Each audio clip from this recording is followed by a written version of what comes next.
ونستعينه ونستغفره ونؤمن به ونتوكل عليه ونعوذ بالله من شرور أنفسنا ومن سيئات أعمالنا من يهده الله فلا مضل له ومن يضلل فلا هادي له وأشهد أن لا إله إلا الله وحده لا شريك له وأشهد أن محمدا عبده ورسوله أما بعد فإن خير الحديث كتاب الله وخير الهدي هدي محمد صلى الله عليه وسلم وشر الأمور محدثاتها وكل محدثة بدعة وكل بدعة ضلالة وكل ضلالة في النار. أعوذ بالله من الشيطان الرجيم. بسم الله الرحمن الرحيم. وكذلك جعلناكم أمة وسطا لتكونوا شهداء على الناس ويكون الرسول عليكم شهيدا. وقال تعالى والذين إذا أنفقوا لم يسرفوا ولم يقتروا وكان بين ذلك قواما. محترم حاضرین، خطبہ مسنونہ کے بعد میں نے قرآن مجید کے دو مقامات سے اللہ کے کلام کا کچھ حصہ پڑھا. پہلی آیت میں اللہ رب العالمین نے قبلے کی تبدیلی کے متعلق احکامات، اسباب اور اس کی کچھ حکمتوں کی طرف اشارہ کرنے کے درمیان فرمایا کہ وَكَذَلِكَ جَعَلْنَاكُمْ أُمَّةً وَسَطًا، کہ ہم نے اسی طرح تم کو امت وسط بنایا. وسط کا کیا مطلب ہے؟ عام طور سے ایک ترجمہ کیا جاتا ہے افضل، بہتر، سب سے بہتر امت بنایا. ایک معنی کیا جاتا ہے کہ عدل و انصاف اور سچی گواہی دینے والی، انصاف پر قائم رہنے والی امت بنایا. ایک مفہوم کیا جاتا ہے کہ یہ معتدل ہے، اعتدال اور میانہ روی اختیار کرنے والی ہے. تینوں معنی درست ہیں اور تینوں معنی کی تائید قرآن کی دوسری آیات اور احادیث سے، بہت ساری احادیث سے ہوتی ہے. اگر آپ غور کریں تو یہ لفظ اور یہ صفت جو اس امت کی بیان کی گئی ہے، امت وسط، یہ کوئی معمولی بات نہیں ہے، بلکہ یہ سمجھ لیجئے کہ اگر ہم نے اسے سمجھا اور کسی غیر مسلم کو اسے سمجھا دیا تو اسلام پر اعتراض کا پہلو اس کے ذہن و دماغ سے مٹ جائے گا انشاءاللہ. اتنی شاندار، مدلل اور بہت ہی جامع قسم کی یہ صفت ہے، اور اس کی تفصیل میں اگر ہم جمعہ کے جمعہ مہینہ بھر بلکہ اس سے زیادہ تفصیلات بیان کرتے رہیں تو ناکافی ہوگی. وسطیت، افضلیت کے ساتھ گواہی کا معنی میں صرف اشارہ کروں جو اس آیت کی تفسیر میں ضروری ہے کہ قیامت کے دن صحیح بخاری وغیرہ کی روایت ہے کہ حضرت نوح علیہ السلام کو اور ان کی امت کو لایا جائے گا. اللہ تعالیٰ پوچھے گا کہ کیا تم نے اپنا پیغام پہنچا دیا تھا نوح علیہ السلام سے؟ وہ کہیں گے ہاں. امت سے ان کی پوچھے گا تو کہیں گے کہ کوئی نبی آیا ہی نہیں. اللہ تعالیٰ حضرت نوح سے کہے گا کہ تمہارے پاس تمہاری بات کا کوئی گواہ ہے؟ تو کہا محمد صلی اللہ علیہ وسلم اور ان کی امت. چنانچہ امت محمدیہ کو بلایا جائے گا اور وہ اس بات کی گواہی دیں گے. دیگر پیغمبروں کے سلسلے میں بھی گواہی دیں گے. ایک معنی یہ ہے عدل و انصاف کے ساتھ گواہی دیں گے. دوسرا معنی جو آج کے جمعہ میں بیان کرنا چاہتا ہوں وہ ہے اعتدال، توسط، درمیانہ میانہ روی، بیچ کا راستہ. قرآن کی اور احادیث کی تعلیمات پر آپ غور کریں تو صرف نصوص اگر جمع کیا جائے، یعنی قرآن کی آیات اور احادیث، تو بہت لمبی چوڑی فہرست اور موٹی کتاب تیار ہو جائے گی جس میں اللہ رب العالمین نے زندگی کے ہر معاملے میں ہمیں اور آپ کو میانہ روی، توسط اور اعتدال اختیار کرنے کی تعلیم دی ہے. عقائد سے لے کر عبادات، اعمال، اخلاقیات، ہر چیز میں. یہاں تک کہ جو خوبیاں اچھائیاں ہیں اس میں بھی میانہ روی اختیار کرنے کی تعلیم دی. ابھی میں نے دوسری آیت جو پڑھی تھی سورہ فرقان کے عباد الرحمن، رحمان کے بندوں کی، مومنین کی صفت بیان کرتے ہوئے اللہ نے فرمایا والذین اذا انفقوا لم یسرفوا ولم یقتروا، کہ جب یہ وہ لوگ ہیں کہ جب خرچ کرتے ہیں، اللہ کے راستے میں خرچ کرتے ہیں تو نہ اسراف کرتے ہیں، جس کا ترجمہ ہم فضول خرچی، حد سے تجاوز کر کے خرچ کرنا. ہاں، ایک ہے تبذیر، اس کا ترجمہ بھی فضول خرچی کرتے ہیں. اللہ رب العالمین کی نافرمانی میں خرچ کرنا جہاں ضرورت نہیں ہے وہ تبذیر ہے. اللہ رب العالمین کے یا ضرورت کی چیزوں میں خرچ کرنا لیکن حد سے تجاوز کر جانا یہ اسراف ہے. تو جب خرچ کرتے ہیں تو اسراف نہیں کرتے، اطاعت کے کام میں حد سے زیادہ خرچ کرنا. ہاں، ولم یقتروا، اور جو اللہ کی نافرمانی میں خرچ نہیں کرتے اور بخیلی بھی نہیں کرتے. کنجوسی اور بخیلی یعنی جہاں خرچ کرنا چاہیے وہاں ہاتھ نہیں روکتے, نہ حد سے تجاوز کرتے ہیں, زیادہ خرچ کرتے نہیں ہیں, اور نہ ہی بخیلی کرتے ہیں. وَكَانَ بَيْنَ ذَلِكَ قَوَامًا, بلکہ اس کے درمیان اعتدال کے راستے پر رہتے ہیں, اعتدال کے ساتھ خرچ کرتے ہیں. یہ آپ دیکھیے کہ سخاوت اچھی صفت ہے, لیکن یہ سخاوت بھی یا کوئی بھی اچھی صفت, علامہ ابن اثیر رحمہ اللہ فرماتے ہیں جتنے اچھے اخلاق اور اوصاف حمیدہ بھی ہیں ان اعتدال کے ساتھ ہوں تو وہ اچھے ہیں. ان کے دونوں کنارے طرفین یا افراط ہو یا تفریط ہو دونوں ناپسندیدہ اور مذموم ہیں. جیسے یہی سخاوت, اس میں حد سے تجاوز کیا تو اسراف ہو گیا, اور اگر حد سے کم کیا تو اقتار یعنی بخیلی ہو گئی, دونوں برے ہیں. اسی طریقے سے آدمی کا بہادر ہونا اچھی بات ہے, اخلاقیات میں سے ہے, لیکن بہادری اگر حد سے آگے بڑھ جائے تو یہ بے جا تہور اور جوش کہلاتا ہے, جذباتیت جس کو ہم اردو زبان میں بولتے ہیں. اور اگر حد سے کم ہو تو یہ بزدلی کہلاتی ہے. دونوں بری ہے, دونوں کے بیچ کا راستہ درست ہے, اور دونوں کے کنارے جو ہیں ان دونوں کنارے انتہائی مذموم ہیں. اور جو شخص اللہ تبارک و تعالیٰ کا تقرب چاہتا ہے, قربت چاہتا ہے, اسے چاہیے کہ وہ درمیانہ رویہ اختیار کرے. اہل سنت والجماعت اور اہل حق کی یہ ایک پہچان ہے. جیسے امت وسط ہے, مسلمانوں کی جماعت تمام قوموں اور امتوں میں درمیانی راستہ اختیار کرنے والی ہے. کیسے؟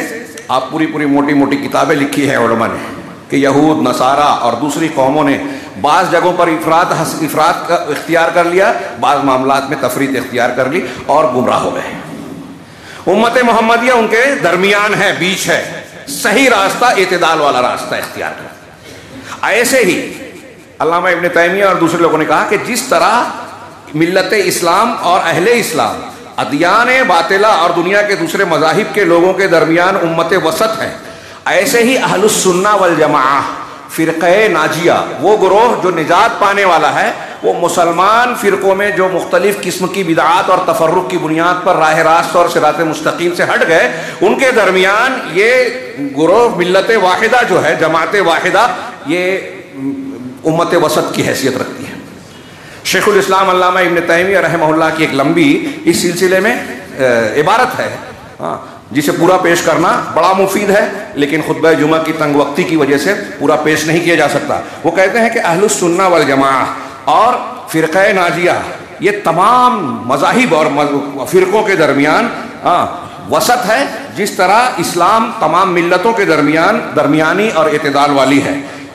چنانچہ مسلمان اللہ تبارک و تعالیٰ کے انبیاء, ان کے رسولوں اور اس کے نیک بندوں کے سلسلے میں وسطیت اور اعتدال کا راستہ اختیار کرنے والے ہیں. چنانچہ نہ انہوں نے انبیاء اور علماء کے بارے میں نصارہ کی طرح غلو کیا, اور نہ ہی انہوں نے یہود کی طرح جفا کی. نصارہ کی طرح غلو نہیں کیا, یہود کی طرح جفا نہیں کی.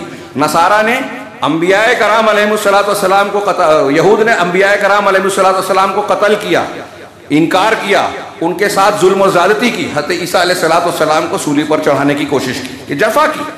نصارہ نے مانا تو حد سے بڑھا دیا, ان کو ان کے مقام سے بڑھا دیا, اللہ کا بیٹا بنا دیا, شارع بنا دیا. یہاں تک کہ علماء کو بھی اتخذوا احبارہم اور رہبانہم اربابا من دون اللہ, اپنے علماء اور رہبان کو, مشائخ کو اللہ کے سوا رب بنا لیا, اپنے علماء اور صالحین کی قبروں پر مسجدیں بنا لی. یہ غلو اور تفرید کی مختلف شکلیں ہیں جو ان دونوں نے اختیار کی. چنانچہ انہوں نے اپنے علماء کو اس بات کا اختیار نہیں دیا, علماء کو اور انبیاء کو, کہ اللہ تبارک و تعالیٰ ان کے ذریعے سے شریعت کے جن احکامات کو چاہے منسوخ کرے, جن احکامات کو چاہے مشروع کرے, جیسا کہ یہود نے کہا. اور نہ ہی اپنے علماء یا اہل سنت والجماعت, نہ ہی اپنے علماء اور اکابر عباد کو یہ اختیار دیا کہ دین میں تبدیلی کر دیں. یہ کون لوگ ہیں؟ مسلمان. مسلمانوں میں یہ صفت جو علامہ ابن تیمیہ بیان کر رہے ہیں صرف اہل الحدیث اہل السنہ والجماعہ کی ہے.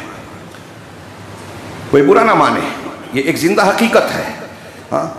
کیا آپ دیکھتے نہیں کہ آج کتنے لوگ ایسے ہیں, علماء, مشائخ, صوفیاء, بزرگان دین, امامان دین کو اس طرح مانتے ہیں کہ انہوں نے جو حلال کیا حلال, انہوں نے جو حرام کیا حرام. چشتی، قادری، نقشبندی، فلاں فلاں فلاں سلسلے سے جڑ گئے تو اب شیخ کے طریقے نے جو بات بیان کی وہی دین ہے. آپ قرآن و حدیث بتاتے ہوئے سر پٹک لیں، مانیں گے نہیں. ہمارے علماء، ہمارے مشائخ، انہوں نے جو کہا ہم وہی مانیں گے. یہ ان کی صفت نہیں ہے، یہ اہل السنہ والجماعہ جو قرآن، حدیث اور صحابہ کرام کی تعلیم پر چلنے والے ہیں ان کی صفت ہے. تفصیل کا موقع نہیں ہے. اسی طرح اللہ تبارک و تعالیٰ کی صفات کے باب میں اہل سنت والجماعت وسط ہے، مسلمان وسط ہے. یہود کی طرح نہیں ہے. یہود نے اللہ تعالیٰ کو بہت ساری ایسی صفات سے متصف کر دیا جو بندوں کی خصوصیت ہے. ید اللہ مغلولہ، اللہ کے ہاتھ بندھے ہوئے ہیں. انہوں نے کہا اللہ رب العالمین نے 6 دن میں آسمان زمین ساری کائنات کو بنایا تو تھک گیا، 7ویں دن سنیچر کے دن آرام کیا. نعوذ باللہ، اللہ کو تھکن کے عیب سے متصف کیا. انہوں نے کہا کہ اللہ تعالیٰ نے انسان کو بنانے کے بعد غم اور افسوس کیا. نعوذ باللہ، اللہ کیوں افسوس کرے گا؟ ہاں، افسوس اسے ہوتا ہے جس کو علم نہیں ہوتا کہ آئندہ کیا ہونے والا ہے، جو مجبور ہوتا ہے، اپنے کرنے پر پچھتاتا ہے. اللہ رب العالمین پچھتائے. یہود نے اس قسم کی صفات سے، بندوں کی صفات سے اللہ کو نہ صرف متصف کیا بلکہ عیب دار بنانے کی کوشش کی، بیان کرنے کی کوشش کی. اس کے بالمقابل نصارہ نے مخلوق کو اللہ کی صفت دے دی کہ حضرت عیسیٰ علیہ السلام بیٹے ہیں، ان کے اندر الوہیت ہے، اور بہت سارے بزرگوں میں اس طرح کی الوہیت اور اللہ کی صفات موجود ہیں. یہی چیزیں دونوں اسراف اور تصریف دیکھیے مسلمان کہلانے والے لوگوں میں نظر آئے گی آپ کو.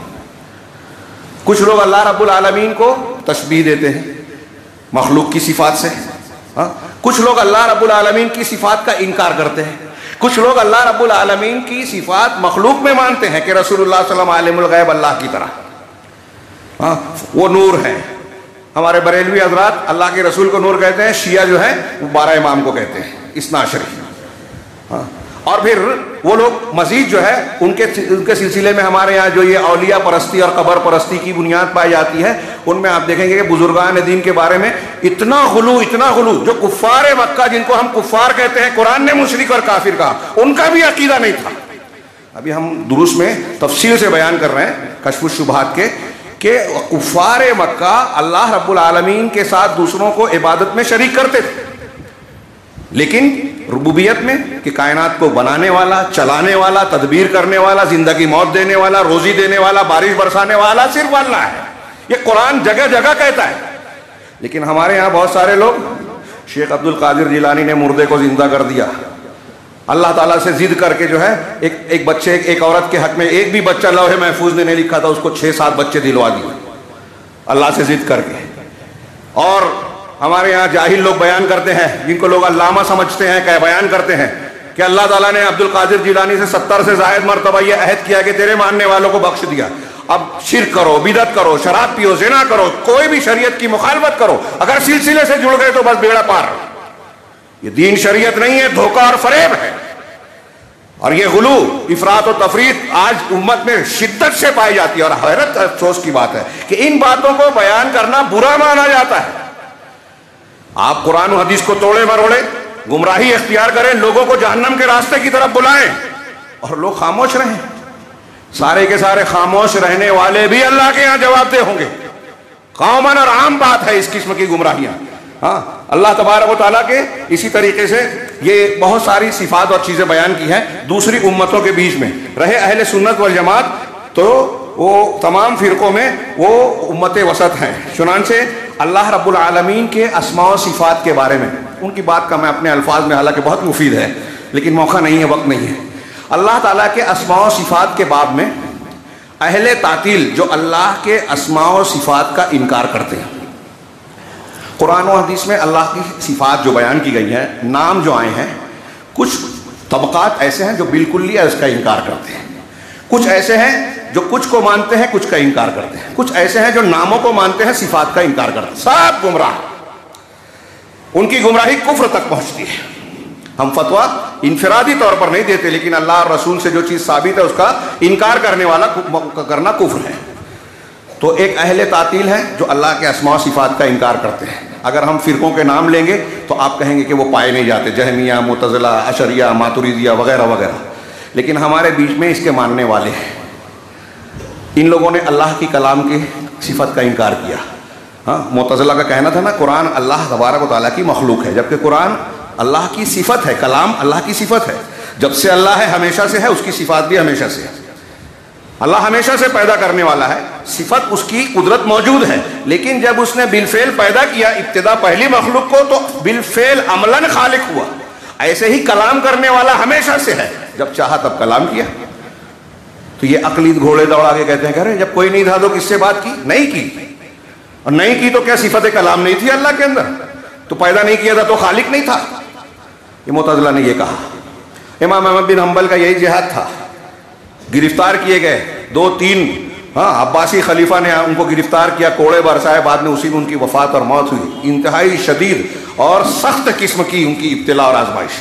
اچھے لوگوں کے جو ہے اوسان خطا ہو گئے تھے. بعد میں بہت سارے علماء اس بات پر افسوس کرتے تھے کہ امام احمد بن حنبل جس چیز پر جمے تھے، برملا جس کا اظہار کیا، ہم نہیں کر سکے، ہم چھپے ہوئے تھے، خاموش تھے، دل میں چھپا کر رکھا تھا. تو امام احمد بن حنبل نے اس مسئلے میں کیا اللہ کی صفت کا انکار. کتنا اہم ہے معاملہ. ہمارے یہاں بہت ساری چیزوں میں اللہ کے ناموں کا، اسماء و صفات کا انکار ہے. میں ایک مثال ہمیشہ دیتا ہوں. آپ پوچھئے ہندوستان میں بڑے بڑے اہل علم تک، عوام اور جاہل لوگ چھوڑیے، پوچھئے اللہ کہاں ہے تو کہیں گے کہ اللہ تعالیٰ ہر جگہ ہے، ذات کے ساتھ ہر جگہ. آپ میں، میرے اندر شعرا کا کلام بھی اس پر مشتمل ہے. بہت سارے لوگ اس طرح کے بیانات، ہر چیز میں اللہ ہے. آپ کو معلوم ہے یہ کس کا عقیدہ ہے؟ یہ افلاطونی نظریہ ہے، فلسفیانہ. ابن عربی نے اس کو اسلامیہ دیا. ہندوؤں میں شنکراچاریہ جو گزرا ہے پرانا عالم، ان کا ہندوؤں کا پنڈت، اس کا عقیدہ تھا. اسلامی عقیدہ نہیں ہے. دوسروں کو چھوڑیے، علامہ ابن ابی الحنفی اور دوسرے حنفی علماء پرانے یہ کہتے ہیں کہ سب سے سنگین کفر اور شرک ہے یہ. اور آج ہمارے یہاں جتنے سلسلے پائے جاتے ہیں صوفیوں کے، سب اس کو بہت، صوفیت کو بہت سیدھا سادہ سمجھتے ہیں. پڑھیے اس کی تاریخ. اسلام دشمنی کی ایک نشانی ہے، وہ عمل ہے، قرآن حدیث سے دور کرنے کا نسخہ ہے. اور فضائل کے نام پر تصوف پھیلایا جا رہا ہے، بڑی بڑی بھیڑ جمع کی جاتی ہے. ہاں، یہ فضائل کے نام پہ جن بزرگوں کے حکایات، واقعات بیان کیے جاتے ہیں، سب صوفیوں کے جھوٹے، ایسے جو جگہ جگہ قرآن و حدیث کی تعلیمات سے ٹکراتے ہیں، لیکن اس کو عقیدت کے ساتھ بیان کیا جاتا ہے. شرک اور گمراہی کی دکان چلائی جا رہی ہے اور دین کا کام سمجھا جاتا ہے. بھیڑ بھاڑ اکٹھا ہوتی ہے، لوگ سمجھتے ہیں کہ بہت شرافت اور نیکی کا کام ہے. بڑا خطرناک فریب ہے شیطان کا. لوگ دین کے نام پر دین سے دور ہوتے ہیں. تو اللہ تبارک و تعالیٰ کے اسما میں جو اہل تعطیل گزرے ہیں، کچھ لوگ ان کے جیسے ہیں، ہمارے یہاں پائے جاتے ہیں مسلمانوں میں، اور جو اہل تشبیہ ہیں، ہاں مسلمانوں میں بھی ہے نا. جیسے نصارہ اور یہود کی مثال دی میں نے ابھی، مثال دی کہ اللہ کی صفات کو مخلوق میں مانتے ہیں، مخلوق کو اللہ کی طرح مانتے ہیں. جب آپ ان سے بحث کریں گے کہ بزرگوں کو پکارتے ہو یہ ان کے ساتھ شرک ہے، تو کہتے ہیں ہم ان کو اللہ تھوڑی مانتے ہیں، ان کو واسطہ اور وسیلہ مانتے ہیں. لیکن کتابیں دیکھیے ان کی، جب حکایات بیان کرتے ہیں تو مردے کو زندہ کر دیتے ہیں، بارش برسا دیتے ہیں، کرامت کھیلتے ہیں، یہ کرتے ہیں وہ کرتے ہیں. کرامت و معجزہ کسی نبی اور ولی کے اختیار میں نہیں ہے. کرامت اور معجزہ ہوتے ہیں لیکن اللہ کی مشیت سے ہوتے ہیں. قرآن و حدیث کی دلیلیں اس پر واضح ہیں. اسی طریقے سے اہل سنت والجماعت تقدیر کے معاملے میں قدریہ اور جبریہ کے درمیان ہے. نہ تقدیر کو کل مانتے ہیں، نہ انسان کو مجبور محض، اور نہ یہ مانتے ہیں کہ اللہ رب العالمین نے پورا کا پورا اختیار انسان کو دے دیا. ان دونوں کے درمیان تفصیل میں جاؤں گا تو وقت زیادہ لگ جائے گا. اسی طریقے سے رسول اللہ صلی اللہ علیہ وسلم کے اصحاب میں وعیدیہ اور وعدیہ، معاف کیجئے، ایک یہ ہے کہ اللہ تعالیٰ نے قرآن میں جو وعیدیں سنائی ہیں، جو ایسا کرے گا جہنم میں جائے گا. اس پہلو کو کسی نے لے لیا، خارجیوں نے، معتزلیوں نے، تو انہوں نے شدت اختیار کی کہ ایک مسلمان اگر گناہ کبیرہ کا ارتکاب کرتا ہے اسلام سے خارج ہے. خارجیت ہے یہ. اور یہ خارجی جو نام سے تھے وہ اپنی جگہ ہیں، کہیں پائے جاتے ہیں. یہ خارجیت اللہ کے نبی صلی اللہ علیہ وسلم نے بدعتی فرقوں میں صرف اسی گروہ کا نام لیا ہے اور ان کے اوصاف بتائے، اس لیے کہ مختلف بدعتی فرقوں میں خارجیت پائی جاتی ہے. اور میں تو کہتا ہوں آج بہت سارے اہل حدیثوں میں جو جاہل ہیں، دین کو جانتے نہیں اور اپنے آپ کو علامہ سمجھتے ہیں، فتویٰ دیتے پھرتے ہیں، ان کے یہاں بھی خارجیت ہے. جانتے ہی نہیں ہیں اسلام کے اور اجتماعیت کے آداب کیا ہیں. ذوالخویسرہ نے اللہ کے رسول صلی اللہ علیہ وسلم سے کہا تھا جب آپ نے غنیمت تقسیم کی کہ انصاف کیجیے، اللہ سے ڈریے. اللہ کے رسول نے کہا میں انصاف نہیں کروں گا تو کون کرے گا؟ ہاں، مجھ سے زیادہ کون حقدار ہے اللہ سے ڈرنے کا؟ عمر فاروق بعض روایتوں میں اور بعض روایتوں میں خالد بن ولید، انہوں نے کہا کہ اللہ کے رسول اجازت دیجیے اس کی گردن مار دوں، منافق ہے۔ اللہ کے رسول پر اعتراض یعنی حدیثوں پر اعتراض، حدیث پر اعتراض جو اللہ کے رسول سے ثابت ہے کرنے پہ صحابہ کرام کہہ رہے گردن مار دیں گے۔ آج ہمارے یہاں دھڑلے سے لوگ حدیثوں کا انکار کرتے ہیں، میرے مسلک اور امام کے خلاف ہے، ہمارے اتنے لوگ کرتے ہیں اس کے خلاف ہے، حدیث نہیں مانوں گا۔ یہ جملہ نہیں بولتے لیکن عمل یہی کرتے ہیں، گھما پھرا کے بات کرتے ہیں۔ تو اللہ کے رسول صلی اللہ علیہ وسلم سے جس نے یہ کہا، بعض روایتوں میں یہ بھی ہے کہ جب وہ جانے لگا اور انہوں نے اجازت مانگی قتل کی تو اللہ کے رسول نے کہا کہ اسے چھوڑ دو، اس کی نسل سے کچھ ایسے لوگ پیدا ہوں گے جو دین میں تعمق، شدت اختیار کریں گے، غلو کریں گے۔ اور وہی ہوا، خارجی پیدا ہوئے اور مسلمانوں کو کافر قرار دے کے گردن۔ حضرت علی اصحاب مبشرہ اہل بیت کے فرد، انہیں کافر کہا۔ آج کے علماء ہم اور آپ کیا ہیں؟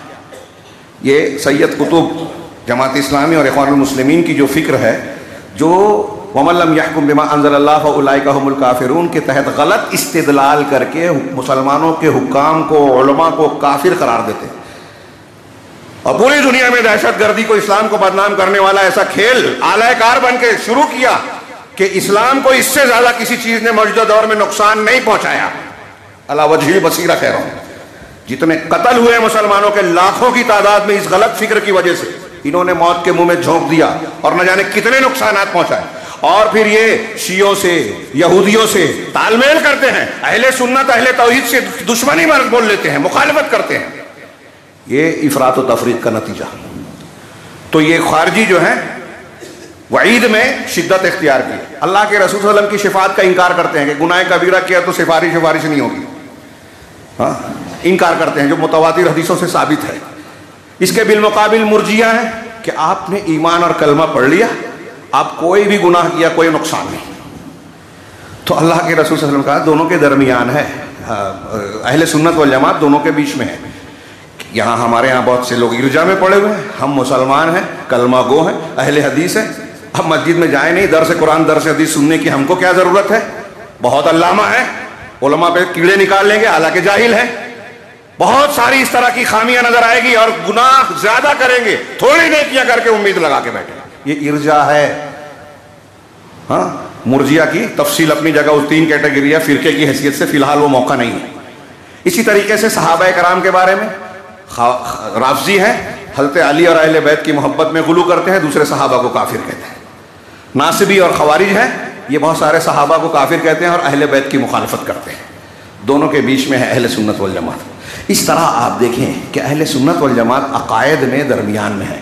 علامہ ابن قیم کی لمبی چوڑی عبارت ہے، پیش نہیں کر سکتا، لیکن وہ کہتے ہیں کہ اگر کوئی شخص حق پر قائم رہنا چاہتا ہے تو اسے چاہیے کہ وہ درمیانی راستہ اور توسط اختیار کرے، اس لیے کہ وہ توسط اختیار کرنے میں ہی آدمی ظلم سے پاک رہتا ہے۔ اور افراط و تفریط سے بچنا، یہ دنیا اور آخرت کے تمام، ان کے کلام کو میں اپنے الفاظ میں پیش کر رہا ہوں کہ افراط و تفریط سے بچنا دنیا اور آخرت کے ہر فائدے کی بنیاد ہے، اس کا نتیجہ اور سبب ہے۔ آپ کا جسم اعتدال پر رہے گا تو آپ کی صحت اچھی ہے۔ حد سے بڑھ گیا، کوئی چیز حد سے بڑھ گئی یا کوئی چیز حد سے گھٹ گئی، ضرورت سے گھٹ گئی، دونوں صورت میں بیمار پڑے گا آدمی، ہلاکت کی طرف جائے گا۔ ایسے ہی دین کا معاملہ ہے، اور ایسے ہی اللہ رب العالمین نے ہر معاملے میں اعتدال اور توسط کی تعلیم دی ہے۔ عقیدے میں جو ابھی ہم نے کچھ مثالیں پڑھی، اس کے اور بھی پہلو ہیں، میں پیش نہیں کر سکا۔ دوسری، عبادات میں، اعمال میں، اخلاقیات میں، عبادات میں میں صرف اشارے کروں، وقت مکمل ہو رہا ہے، اشارے کروں۔ آپ نے بہت سی حدیثیں سنی ہیں، اللہ کے نبی صلی اللہ علیہ وسلم کی عبادات کو 3 لوگوں نے سنا۔ آپ اتنے بخشے بخشائے ہیں، معصوم عن الخطا ہے، پھر بھی آپ اتنی محنت کرتے ہیں، کام کرتے ہیں، دعوت و تبلیغ کے ساتھ امت کے بار کو ساتھ نبھاتے ہوئے جو ہے آپ عبادات میں انتہائی شدت اختیار کرتے ہیں بظاہر۔ تو کہا ایک نے کہا میں شادی نہیں کروں گا، ایک نے کہا میں رات میں کبھی سوؤں گا نہیں، نمازیں پڑھتا رہوں گا، ایک نے کہا کہ میں جو ہے روزہ ہی رکھتا رہوں گا، ہمیشہ بے روزہ نہیں رہوں گا۔ یہ حدیث آپ بہت بار سن چکے ہیں بخاری مسلم کی۔ نبی صلی اللہ علیہ وسلم کو پتہ چلا، تینوں کو جا کے ملے اور کہا کہ تم نے ایسا ایسا کہا۔ ہاں، اپنی عبادت کو کم سمجھ کر کہا کہ میں سوتا بھی ہوں، جاگتا بھی ہوں، سوتا بھی ہوں اور نمازیں بھی پڑھتا ہوں، میں جو روزے بھی رکھتا ہوں، بے روزہ بھی رہتا ہوں، میں نے عورتوں سے شادی بھی کی ہے، ان کے حقوق بھی ادا کرتا ہوں، یہ میرا طریقہ ہے۔ جو میرے طریقے پر رہے گا، وہ جو میرے طریقے سے اعراض کرے گا، وہ میرے راستے پر، میرے دین کے طریقے پہ نہیں ہے۔ فمن رغب عن سنتی فلیس منی، بڑی مشہور حدیث، آخری ٹکڑا، یہ بالکل واضح ہے۔ ایسا ہی واقعہ حضرت سلمان فارسی رضی اللہ تعالیٰ عنہ اور ابو درداء مواخات کیا تھا اللہ کے رسول نے۔ سلمان فارسی ان کے یہاں مہمان ہوئے، یہ بھی بخاری وغیرہ میں آپ نے بہت بار سنی ہوگی۔ بیوی کو دیکھا کہ وہ عام لباس پہنے ہوئے، کوئی بناؤ سنگار نہیں، پوچھا کیا بات ہے؟ کہا تمہارے بھائی ابو درداء کو دنیا اور دنیا کی چیزوں سے کوئی رغبت نہیں ہے۔ حضرت سلمان نے کہا ٹھیک ہے۔ وہ آئے تو کھانا بنایا، کہا کھانا کھاؤ، کہا میں روزے سے ہوں، کہا کھانا کھاؤ، زبردستی کھلایا۔ پھر اس کے بعد رات میں جب عبادت کے لیے یہ سونے گئے، وہ عبادت کے لیے جانے لگے، کہا تم جا کے سو جاؤ، کہا نہیں، کہا جا کے سو جاؤ۔ دیکھیے احترام بھی تھا، صاحب علم ہے، حضرت ابو درداء بھی صحابی ہیں، لیکن حضرت سلمان فارسی کا درجہ اونچا ہے، بھائی ہیں، ان کی بات رکھ لی، ہماری طرح عقل نہیں لگائی، یہاں کوئی کسی کی بات ماننے کے لیے تیار ہی نہیں ہوتا۔ تو کہا کہ نہیں ٹھیک ہے، جا سو جاؤ، سو گئے۔ پھر اٹھے، حضرت سلمان نے پھر واپس بیٹھ دیا، پھر رات کے آخری حصے میں اٹھے اور حضرت ابو درداء کو اٹھوایا، کہا اب نماز پڑھو، اور پھر کہا صبح میں کہ تمہارے لیے، تمہاری اللہ کا تم پر حق ہے، تمہارے جسم کا تم پر حق ہے، نفس کا حق ہے، تمہاری بیوی کا تم پر حق ہے۔ ابو درداء شکایت لے کر دوسرے دن اللہ کے رسول کے پاس گئے کہ آپ سلمان نے مجھ سے ایسا ایسا کروایا، کہا صدق سلمان، سلمان نے سچ کیا، صحیح کام کیا۔ کتنے کلیئر بات ہے۔ عبداللہ بن عمرو بن عاص کی روایت آپ نے سنی، انہوں نے اللہ کے رسول، یہ بھی بخاری وغیرہ میں ہے، اللہ کے رسول صلی اللہ علیہ وسلم سے آ کے عبادت کی اجازت مانگی کہ زیادہ سے زیادہ عبادت کرنا چاہتا ہوں، بہت اختصار کے ساتھ اپنے الفاظ میں بیان کر رہا ہوں، یہ بھی آپ سن چکے ہیں۔ آپ نے کہا کہ میانہ روی اختیار کرو، تم رات کو سو بھی اور جاگو بھی، کچھ حصہ جاگو کچھ حصہ سو، اور روزہ رکھو بھی اور بے روزہ بھی رہو، اور بہتر ہے کہ ہر مہینے کا 3 دن کا روزہ رکھو، ایک روزہ 10 کے برابر ہوتا ہے، اس طریقے سے تمہاری پوری زندگی روزے میں آ جائے گی۔ آپ نے ہر مہینے کا 3 روزہ رکھا تو پورے سال کے روزے کا ثواب مل گیا، ایک کا 10 کے حساب سے 3 کا 30 ہو گیا۔ تو انہوں نے اللہ کے رسول صلی اللہ علیہ وسلم نے ان کو جو ہے تعلیم دی، تو انہوں نے کہا کہ میں اس سے زیادہ کی قوت رکھتا ہوں۔ حضرت عبداللہ بن عمرو بن عاص کہتے ہیں کہ کاش میں اللہ کے رسول کی بات کو میں نے مانا نہیں، یعنی مطلب اس میں اصرار کیا کہ میں اور طاقت رکھتا ہوں۔ تو کہا ٹھیک ہے، اگر تم بہت روزہ رکھنا چاہتے ہو تو صوم داؤدی رکھو۔ کہا وہ کیا ہے؟ کہا 1 دن روزہ 1 دن افطار، آدھی زندگی روزہ، ہوش سنبھالنے کے بعد۔ تو انہوں نے کہا کہ میں ویسا ہی رکھنے لگا، لیکن جب بڑھاپا آیا تو اب مجھے افسوس ہوا کہ کاش میں نے رسول اللہ صلی اللہ علیہ وسلم کی بات مان لی ہوتی، مجھے بہت نقاہت اور کمزوری آ گئی۔ تو عبادت میں یہ اعتدال، اگر میں روایتیں پیش کروں، میرے ہاتھ میں بہت ساری متعدد احادیث ہیں اعتدال پر ابھارنے والی۔ اللہ کے رسول نے جس حدیث میں فرمایا کہ کوئی بھی شخص اپنے عمل سے جنت میں نہیں جائے گا، ہاں میں بھی یہاں تک کہ اللہ مجھے رحمت سے ڈھانپ لے ہوئے، وہ اس روایت کے آخر میں ہے القصد تب لوگو، میانہ روی اختیار کرو، میانہ روی اختیار کرو، تم منزل کو پہنچ جاؤ گے۔ نبی کریم صلی اللہ علیہ وسلم اور قرآن نے قرآن و احادیث کی مختلف احادیث اور چیزوں میں غلو سے منع کیا، اور آپ نے فرمایا ہلاک المتنطعون، 3 مرتبہ دین میں حد سے تجاوز کرنے والے، تعمق میں جانے والے ہلاک ہو گئے۔ 3 مرتبہ کہا ہلاک ہو گئے غلو کرنے والے۔ ایاکم والغلو، قرآن نے کہا غلو سے بچو۔ اللہ کے رسول نے کہا دین آسان ہے، اپنے آپ پر تشدد نہ کرو ورنہ تم خود سختی میں پڑ جاؤ گے، اللہ تم پر تشدد کرے گا، سختی کرے گا تم۔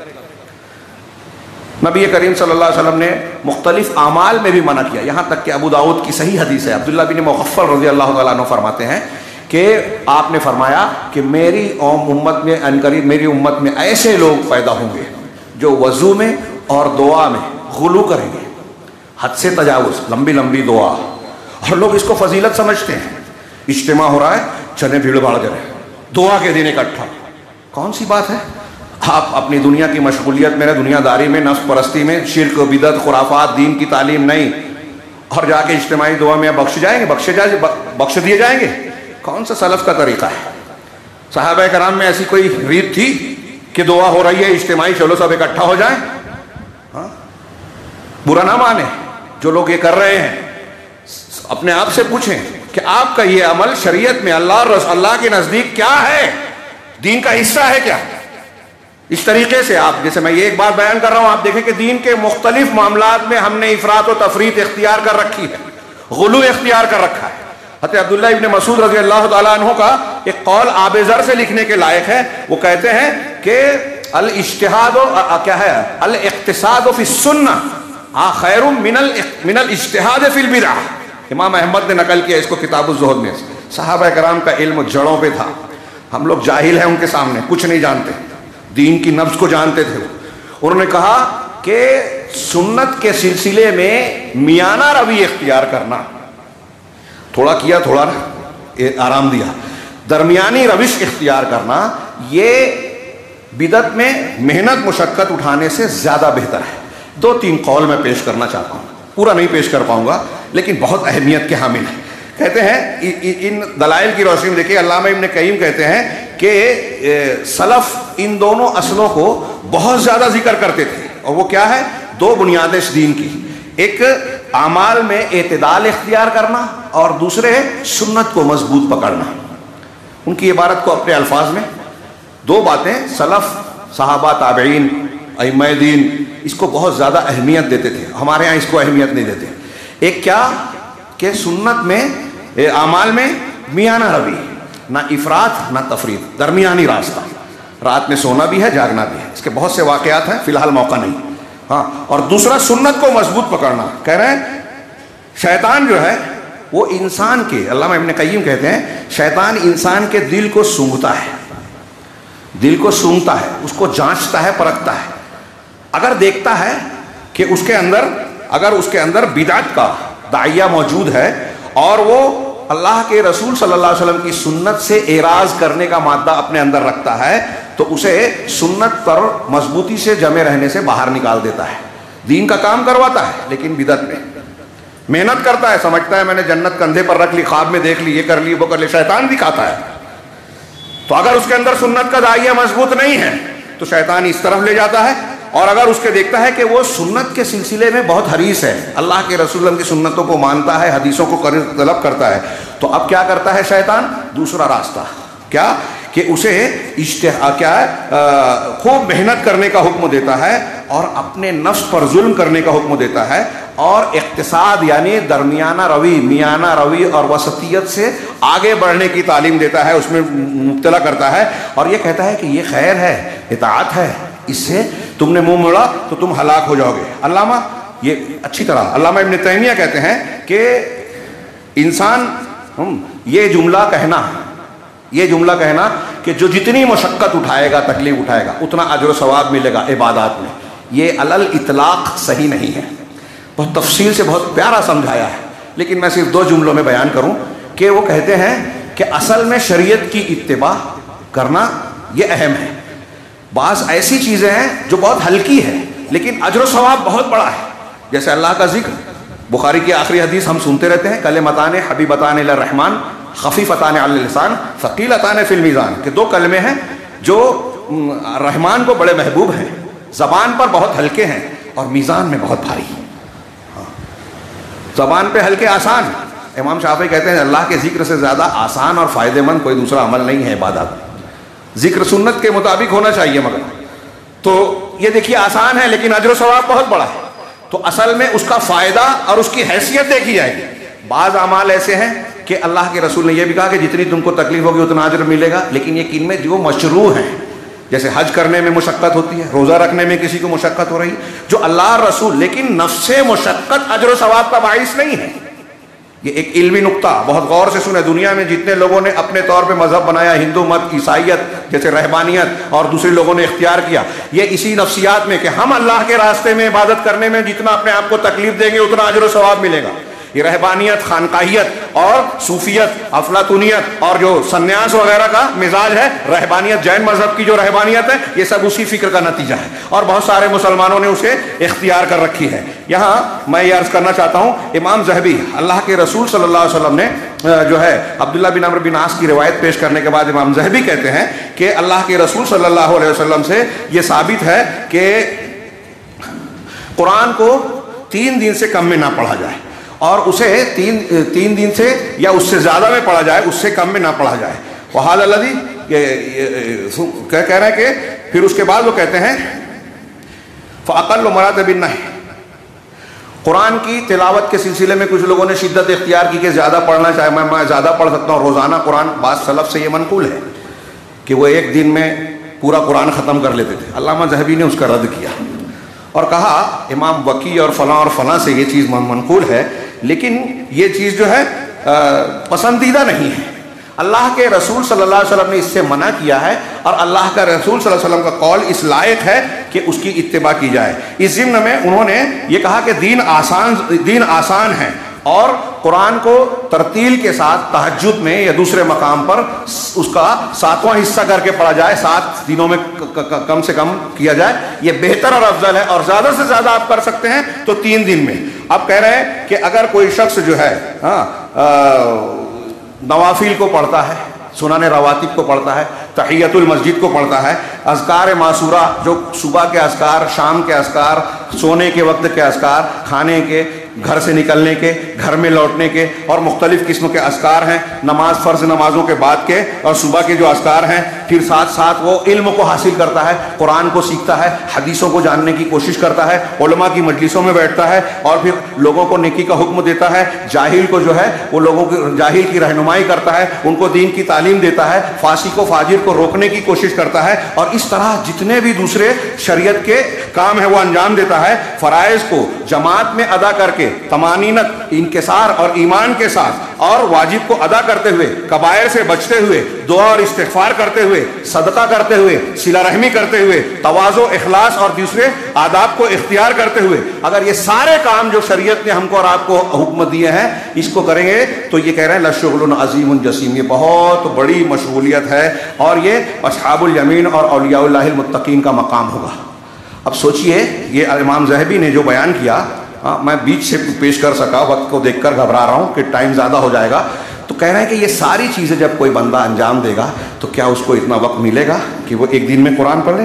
اور ایک دن میں اگر قرآن ختم کرنے کی کوشش کرے گا تو یہ جو فرائض جو بیان کیے گئے ہیں، علامہ ذہبی آگے کہتے ہیں اس کا ان میں سے سب کا حق ادا نہیں کرے گا، ادا نہیں کر پائے گا. اس سلسلے میں علامہ عبد الرحمن ابن جوزی رحمہ اللہ نے جو ہے وہ بہت بہترین تلبیس ابلیس میں یہ آخری بات وہ کہتے ہیں کہ ابلیس نے وہ حد سے تجاوز کرنے والوں کو تلبیس اور فریب میں مبتلا کیا، چنانچہ وہ رات کی نماز خوب زیادہ پڑھتے ہیں، اور ان میں سے کچھ ایسے ہیں جو رات بھر جاگتے ہیں اور اپنے قیام اللیل اور چاشت کی نماز پڑھنے پر فخر کرتے ہیں. ہم نے یہ فضیلت پر عمل کیا، جبکہ اس سے زیادہ اہم فرائض کی ادائیگی ہے. تو فرائض کی ادائیگی سے زیادہ تہجد اور چاشت کی نماز کو ادا. اس کا یہ مطلب بھی نہیں ہے، ہمارے یہاں کچھ لوگ سنتے ہیں اس طرح کی باتیں تو کہتے ہیں تہجد کی ضرورت نہیں ہے، چاشت کی نماز کی. یہ انسان کو عبادت، اللہ روحانیت کو طاقت دیتے ہیں. ہمارے اسلاف میں کچھ لوگ دعا کچھ ضرورت آ جاتی تھی، مصیبت آ جاتی تھی تو اپنی دعا قبول ہو اس کے لیے خاص طور سے رات میں تہجد پڑھ کے دعا مانگتے تھے کہ اس کے بعد اللہ تعالیٰ دعا قبول کرتا ہے. اس کی اپنی اہمیت ہے، لیکن اگر اس میں غلو ہو اس کا ذکر کر رہے ہیں کہ شیطان یہ دھوکہ دیتا ہے کہ ان اعمال پر فخر کر رہا ہے وہ کہ ہم نے بڑی تہجد پڑھی، اور اس کے مقابلے میں فجر کی نماز گول کر دی، یا فجر میں دیر کر دیا، فرائض کے مقابلے میں اس کی اہمیت کو بڑھا دیا، یا پھر اٹھتا بھی ہے تو دن بھر جو ہے وہ کسلان سست ہوتا ہے. اور دوسری بات ایسا سست ہوتا ہے کہ دوسری عبادات یا فرائض میں بھی کوتاہی برتتا ہے، اور اپنے گھر بار کے لوگوں کے لیے کمائی نہیں کرتا. یہ بھی فرائض میں ہے، حقوق میں سے ہے. اب ایک آدمی اگر دین کے نام پر، دین کے اللہ کے راستے میں نکل رہا ہے اور اپنے گھر بار کے لیے فکر نہیں کرتا، ان کی معیشت اور ضروریات کا انتظام نہیں کرتا، تو اس کا یہ نکلنا دین کے راستے میں نکلنا نہیں ہے. یہ افراط و تفریط اور غلو کے ضمن میں آئے گا، اللہ اور اس کے رسول کی شریعت کا حصہ نہیں ہے. چنانچہ شیخ نے جو ہے اللہ عبد الرحمن ابن جوزی رحمہ اللہ نے یہاں وہ پیش کیا، اور سلمان فارسی حضرت عبداللہ بن عمرو بن عاص کے روایت کے وہ الفاظ پیش کیے جو اللہ کے رسول نے فرمایا کہ تمہارے رب کا تم پر حق ہے، نفس کا تم پر حق ہے، بیوی کا حق ہے، تمہارے مہمان کا تم پر حق ہے. اور پھر آپ نے یہ فرمایا فآت کل ذی حق حقہ، ہر حقدار کو اس کا حق ادا کرو، ہر حقدار کو اس کا حق ادا کرو. یہ جو میں نے کچھ باتیں بیان کی یہ ایک لمبی چوڑی گفتگو کا ایک حصہ ہے، اور کچھ مثالیں دے کر میں نے مختلف پہلوؤں کو سمیٹنے کی کوشش کی. اس تناظر میں اگر آپ غور کریں تو ہماری شریعت اور دین انتہائی افضل ہمارے فائدے کے لیے اور سماج اور معاشرے کے ہر معاملے کو درست کرنے کے لیے انتہائی بہترین ہے. دنیا کی کوئی شریعت ایسی خصوصیت نہیں رکھتی. یہاں اعتدال کا حکم ہے. عبادات ہوں، عقائد ہوں، اعمال ہوں، اخلاقیات ہوں، ہر جگہ میانہ روی اختیار کی جائے. اور یہ میانہ روی جب ہم اختیار کریں گے تو دنیا اور آخرت کی ہر بھلائی ہوگی. اور یہاں افراط آیا یا تفریط آئی. ہاں، امام حسن بصری رحمہ اللہ کا قول ہے کہ شیطان کا یہی دو نسخہ ہے. ہاں، ایک شخص کو وہ شیطان جو ہے وہ حد سے بڑھاتا ہے، یہ غلو ہے، یا حد سے گھٹاتا ہے، یہ تقصیر ہے. ایک افراط ہے، ایک تفریط ہے. دونوں گمراہی ہے، دونوں برائی ہے. اور شیطان ہم میں سے ہر ایک کو، ہر شخص کو کسی نہ کسی معاملے میں افراط اور تفریط کا شکار بناتا ہے. وہ کوشش کرنی چاہیے. اور ساتھ میں اللہ سے دعا کہ اللہ تعالی ہمیں دین کی صحیح سمجھ عطا فرمائے اور ہر معاملے میں دین کا صحیح راستہ، افضل طریقہ اور وسطیت والا طریقہ اختیار کرنے کی توفیق عطا فرمائے. اقول قولی ھذا واستغفر اللہ لکم سائر المسلمین وصلی اللہ علی نبینا محمد. بارک اللہ لنا ولکم فی القرآن المجید ونفعنا وإیاکم بالآیات والذکر الحکیم انہ تعالی جواد کریم مالک رؤوف رحیم.